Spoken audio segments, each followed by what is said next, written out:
This is QTV News. I am Mariatu Sidibe and thanks for joining us. Coming up, an Imam was allegedly murdered in Birkama on Sunday night. His naked body was found by passerbys. Heavy wind hits Sorry Sophi, causes damage to buildings and foodstuff. Pamod Sar admits torturing RSM Sanyang. Bunja Dabo alleges, junglers almost killed me. Gambia marks World Sickle-cell Day, addressing lack of awareness. For more on this and other stories coming up, stay tuned.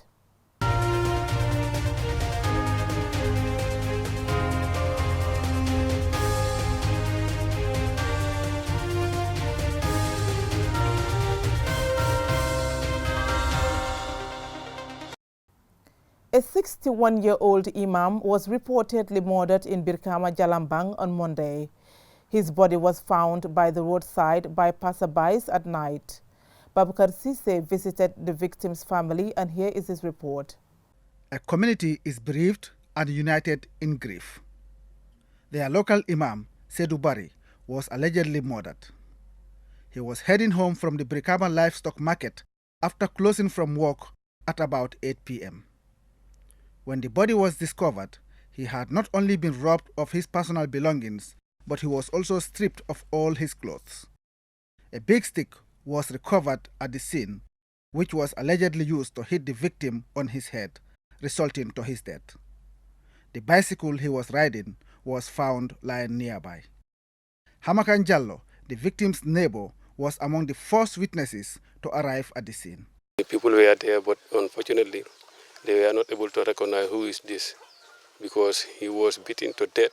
At the same time, all the clothes were removed nakedly. Nobody was there to identify him. So I put my mobile light on and then went around him and see him. How he was is so terrible. So for me to identify him, I looked to the face, to the ear. The eardrum was bleeding all over, so I cannot see it. So I hold the hand and see the fingers. Hence we were neighbors. I know him so many times, so long. We were praying together. So when I see the fingers, I said, this is Barry. It's Barry. He's a businessman doing his business at the Birkama Dral, I don't know, animal center, doing business there. This has been happening so many times in this road since this year. So many people has been kidnapped on this highway. So many people were raped on this highway. So many people were hung up and then their monies were removed out of there. There are certain women here in this Jalaba. They were raped there. Their money has been removed. So nothing has happened on it. The security is too poor. It's too poor. Hadijatu Jallo, a stepmother, described the late Imam as a man of exemplary life and ardent faith.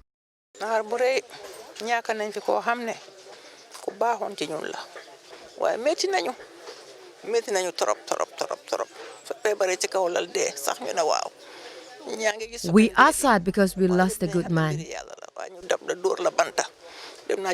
He was hit with a big stick until he died, and he was stripped naked. I saw the stick at Birkama police station. It is so painful. He is a very honest person who will not steal or lie, and a good Muslim. The deceased man's nephew, Yankuba Jallo, says this type of crime is not common in Gambia, a mainly Muslim nation.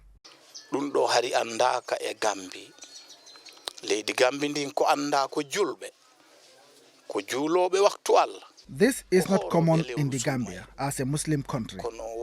We always pray and we fast. To kill someone like a snake is not good at all.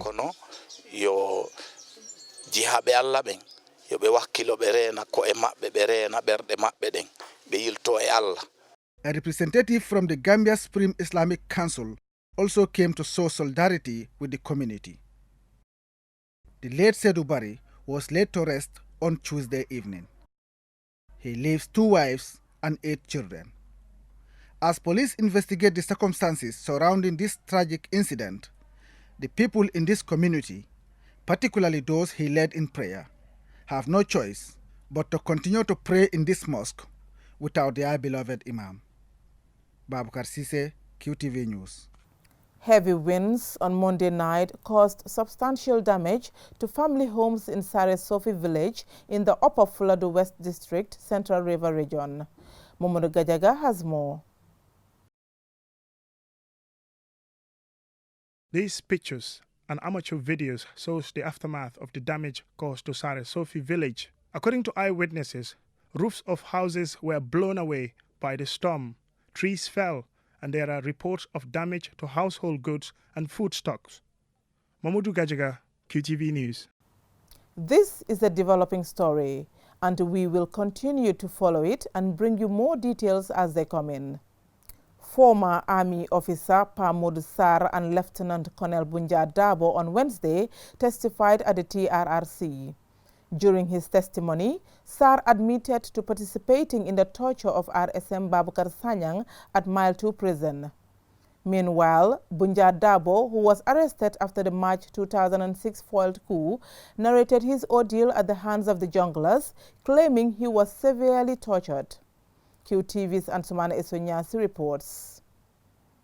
Ex-Army officer Pamod Sar was the first to testify on Wednesday at the ongoing TRRC public proceedings.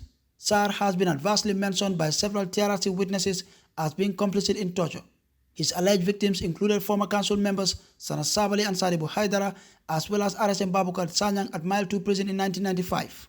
In his testimony, Pamod Sar admitted to participating in the torture of former Junta Vice Chairman and Interior Minister Sana Sabali, Lieutenant Sadibu Haidara, and RSM Babukar Sanyang. However, he alleged it was on the orders and supervision of General Alaji Martin. Who was supervising the torture of Sanyang? Yeah, it was all supervised by Alaji Martin. What if I tell you that Alaji Martin never presided over the torture of Sanyang? So I swear by the Quran, I'm a Muslim. I will not lie against somebody, especially my boss. I didn't mean that he didn't do it, I will not. Because for me, it's Martin who took me to the Mile 2. I never know where this security wing is. I never went there. It was because of Martin I reached there. He led us. So if he said that he never supervised it, with due respect, that is not true. So when you finished and left, did Alaji Martin say anything to you guys? The time we were going, he just said, congratulations, keep it up. That's what he said to us. You're well done.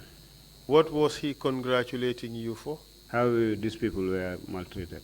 Asked about the suggestion that Martin did not supervise or participate in the torture of Savali and others at Mile 2 prison, the witness disagreed. He told the commission that Martin, in fact, led the torture team. From the witness stand, he expressed his willingness to take part in reconciliation meetings with his victims. Next to testify was Lieutenant Colonel Bunja Dabo. He was arrested in 2006 for allegedly taking part in a plot to overthrow the Jami administration. In his testimony, he told the commission that he had tendered his resignation from the army to then CDS Nur Cham, who refused to accept it and went on to inform him that plans were afoot to overthrow the Jami regime. Following his arrest, he alleged he was taken to Mile 2 prison. He alleged he would occasionally be taken to the NIA headquarters where he would be subjected to rigorous interrogation and torture sessions led by Alaji Martin, Lanto Montamba and others. First of all, let's establish who was present and how many people were present. There were many, I think about 20 people were in the room at that time. And then the most prominent among them were Lanto Montamba, this Haidara from the NIA. Lanto Montamba, who was he at the time? He was the deputy CDS at that time. You have the former Inspector General of Police, Usman Sonko, was also there. Proceed. And then you have Alaji Martin, was there too. Alaji Martin, at this stage, what was his rank? He was a lieutenant.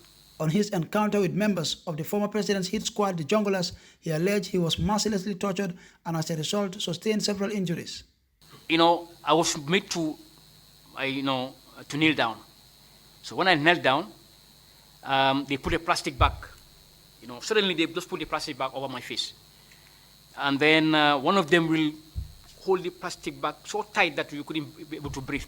And once they put this plastic bag over your head, then, the whips will start coming.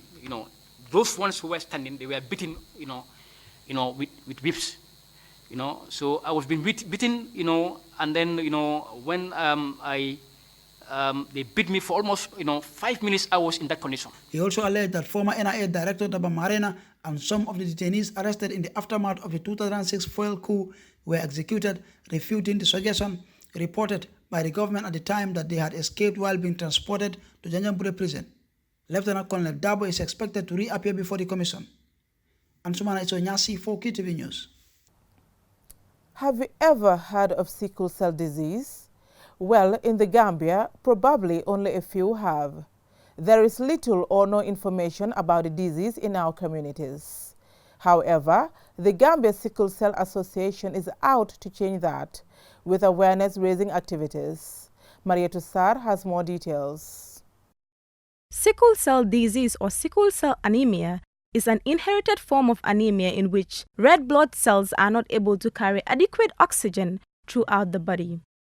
In normal conditions, red blood cells are flexible and round.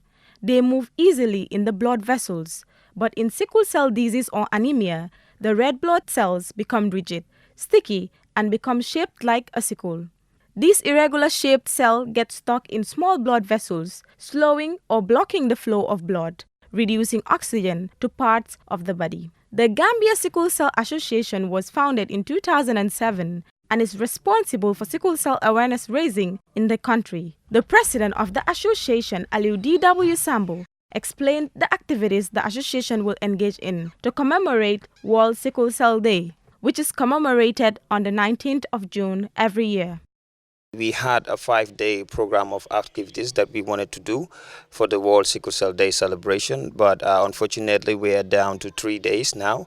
That's the 19th, the World Sickle Cell Day celebration itself. We are going to have a march past from Traffic Light, Westfield up to the Youth Monument. And at the Youth Monument we'll have a gathering, and then we'll have at least 3 speakers. Mr. Sambu says the Gambia does not have current, specific and up-to-date data on the number of people affected by sickle cell disease. However, he believes that the major cause of the prevalence of this disease is intermarriage. There are no specific statistics on sickle cell, but according to what we come to realize, we think approximately 3 out of 10 people in the Gambia are affected directly or indirectly, but there are no statistics, special data that is recorded in the Gambia. So when we started as an association, when we took up as an executive, that was the first thing we wanted to know about. But when we contacted the people that are responsible for that, they told us that there were no statistics, and then we told them our intention that we wanted to find out the statistics, and then so that we can solve the problem of sickle cell, because as we've come to realize, it's a disease that is spreading in the Gambia, it's wild spreading, but because of the silence, and then because of lack of awareness. So we feel that it's affecting a lot of people in the country, and then we feel that it's a need for us to at least go out and try to find, have a specific data on sickle cell, because it's a genetic disease and it is growing very fast in the Gambia. One of the main causes of it is intermarriage. Mr. Sambo urged all Gambians to take a test to know their status, as such knowledge is important in fighting the disease. What I will tell the Gambian populace is to go and know their status, know their sickle cell status, because it's a genetic disease, and like I always used to say, once it appears in one person in the family, then the suspicion is that it's in the family, it's in the bloodline. So people need to go and know their genotypes, know whether they have a trait or they have the disease. So it's very important for the people to start going out, do a screening, and then try to know their sickle cell status. Is very important. According to statistics, every day more than 1,000 babies are born with sickle cell disease in Africa and are likely to die before they reach the age of 5. Reporting for QTV News, I am Maria Tussar. A 4-day training on new modern agricultural technology under China's Belt and Road Initiative to improve the productivity of agriculture in the Gambia commenced on Tuesday, conducted by the UTG in collaboration with Guangzhou University of China. Ajibintu Drame reports. For agriculture students, putting knowledge into practice is always the hardest part of their education. As such, The training could not have come at a better time, according to many of the students. Agriculture is the backbone of the Gambia's economy, with almost 80% of the country's population, especially in rural areas, depend on agriculture for their livelihood. Dr. Fakir Mohamed Arjun, Vice-Chancellor of the University of the Gambia, thanked the Chinese delegation for the support they have given to the UTG. He says the training, particularly in the use of technology, will enhance the mechanization of agriculture and add value to production, as well as broaden the participants' horizon on the possibilities in the sector. The professor also expressed that in time, Gweso University will offer more support in times of scholarship and continued partnership. The professors are from agriculture and animal sciences, so we would like to help us to start master program in agriculture production, in animal sciences, as well as bachelor in animal sciences. 60 participants from UTG agricultural students, lecturers from both the UTG and Gambia College, and farmers from different regions took part in the training. FAO representative Hadijatu Laminjai, head of programs, also expressed gratitude for the training. The FAO supports the UTG in different projects, including a current one on water harvesting. She says the training will enhance large-scale modern agricultural production. We want to enhance the irrigation system and also support water harvesting. We believe that enhancing the water supply is an important part of supporting enhanced production and productivity of agriculture in this country. The university being a key or playing a key role in terms of human resource development, for the whole sector, is very important in the development of the whole system. So we welcome this initiative by your university and hope that we can collaborate and work together to support the University of the Gambia. Xing Jianping, one of the delegates from Gweso University, says this is an opportunity to share their experience with the Gambia, having identified a need around agriculture production in the Gambia that need to be addressed. He adds that he hopes to have a fruitful result at the end of the training, as well as to mutually benefit from future programs. As an agricultural major, student Chernoba, a participant, explains how the training is essential in his field and how he hopes to put into practice the knowledge gained on the training. He also explains the challenges he faces as a student and the changes he hopes to see in the near future. In my life, as it will give me an opportunity to gather both practical and theoretical knowledge of modern technologies and innovative in agricultural practices that will help to substantiate my traditional or whatsoever local methods of agricultural practices. As an agricultural student, the challenges we face here is the practical aspect, because agriculture being a field of its own, practical is a prerequisite which a student cannot do without. So looking at the structure of the University of the Gambia, in most of the cases, we do offer our practicals outside the university. So at times we do have challenges on that particular aspect. What I wish to see if I graduate, if I can be an entrepreneur for my own self, an agricultural entrepreneur, whereby I will be able to motivate the youths and create employment for other youths in the field of agriculture. The 4-day training is subdivided into various categories, including technology in production, development and utilization of animal genetics resources, green production technology for fruits and vegetables, agriculture extension and post-harvest of horticultural crop. It was emphasized that scientific and technological progress drives China's agricultural modernization. Ajibintu Drame, QTV News. The Ministry of Tourism and Culture organized a 2-day conference on tourism and culture to look at some of the key challenges affecting the tourism sector and bring about solutions. Ibrahim Balde attended the event and now reports.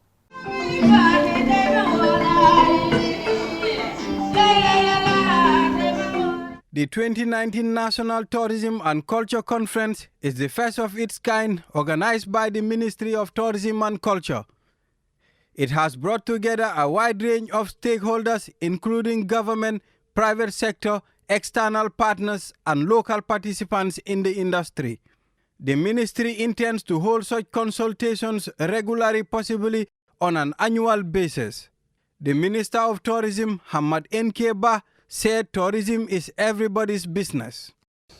What governments should have been doing, they're doing it. And we have not got any money from World Bank to help marketing this country. Ghana got 50 million, Senegal $70 million, Malawi 50, all this country. We've got not even a dime so far. We're managing from our little resources to make sure we get that. And government came with this policy to say, look, we will give you the opportunity to levy 5% and use it as a development fund and also to market the country, which is today saving us and moving us forward. We thank the GT board, Director Haidara, your Director of Finance, your entire team, for a job well done. It's not easy to lead. A lot of criticism comes around. What is important at the end of the day, the achievement of the result that you can get. We thank all of you for a fantastic and well done job. It's not an easy job because you're dealing with human beings. According to Minister Ba, as Gambia is far behind near neighbors like Cape Verde and Senegal, we have to double our efforts to be able to compete in the tourism market.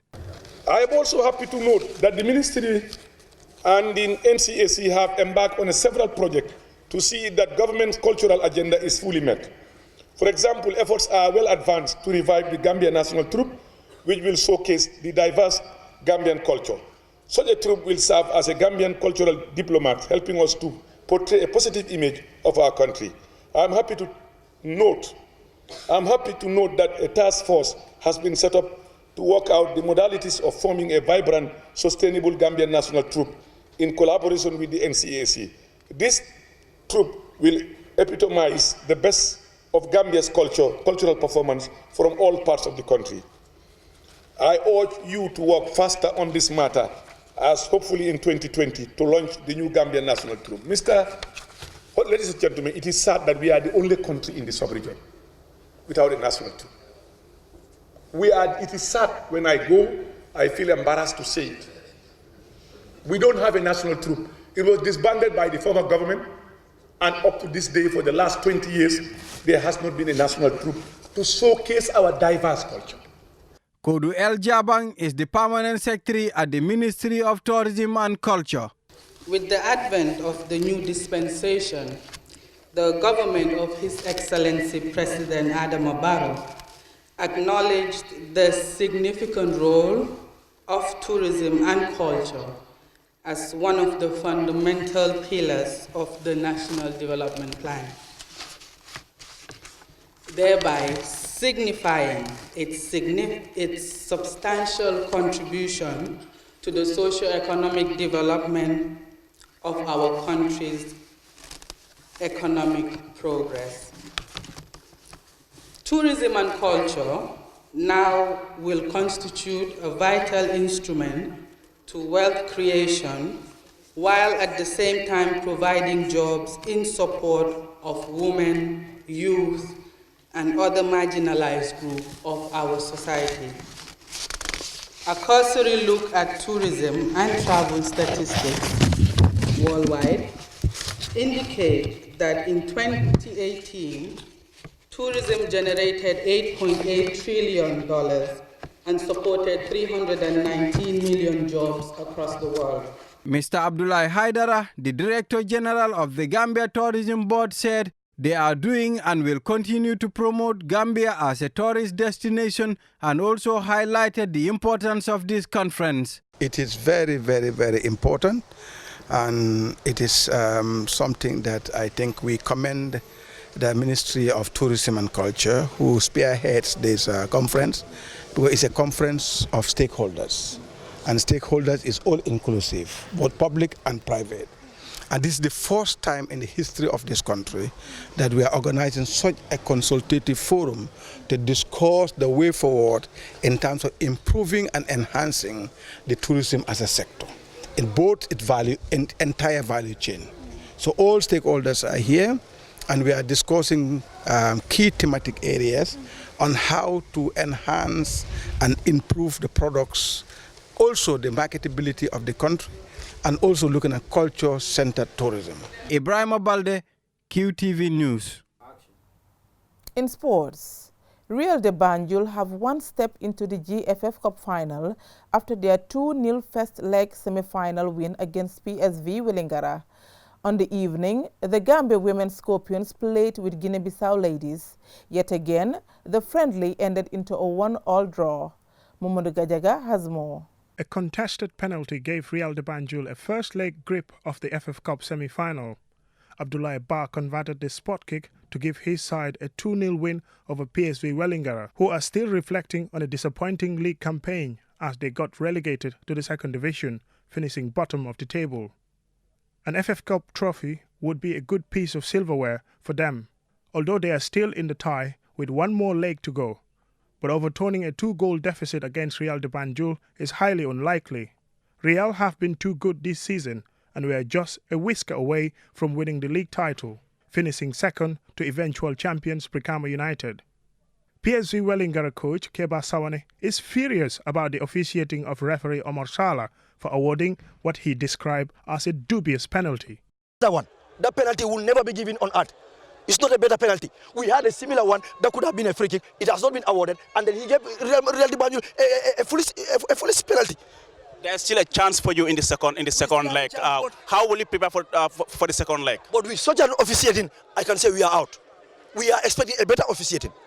The referee is a top referee. We don't expect such an officiating from him. We are expecting a better one from him. A better one, being a senior referee. But with this officiating, to be honest, I've always, I never want to talk about some of these issues. But I think it's important sometimes, you try to reveal what you feel should be revealed. So I feel that losing this game, I could have lost against Real de Banjul. That's not a problem. We lost against them in the league. That's not a problem. But the officiating changed everything. They outplayed. It was just a very, very fair game. Because you see, we don't have more options. The options were just to win the game, and we came out with a clean sheet 2-0. So that's exactly what we were working for. After losing the league, how was the preparation coming into this game today? We know exactly what we lose. So that is why we come with this. We know the history of this cup, so we are coming out for that. That's exactly what we need. Because this cup, exactly we need it. Definitely we need it. We need something in our cupboard this day. Has losing the league in any way dampened the spirit of your players in this FF Cup? Now we work on that. That's a psychological aspect. We work on that. We really work on that. So that's exactly, that's give us the 2-0. Yeah? That's a clean sheet. Elsewhere, the Gambia's women national team again shared the points with Guinea-Bissau ladies, drawing 1-1 in a friendly on Monday night. Adama Mane put the visitors in front with a lovely finish. 3 minutes later, Adama Tamba leveled from the penalty spot when she was brought down inside the box.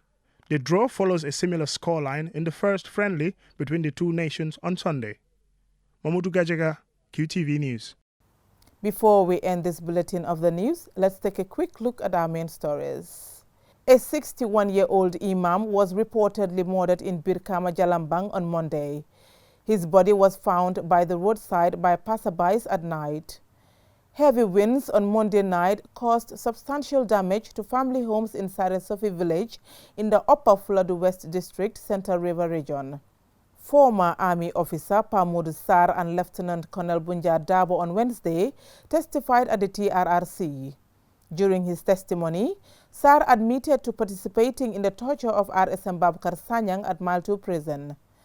Meanwhile, Bunja Dabo, who was arrested after the March 2006 foiled coup, narrated his ordeal at the hands of the junglers, claiming he was severely tortured. That's all we have for you in this edition of the news. Join us tomorrow for more news. Thank you for watching.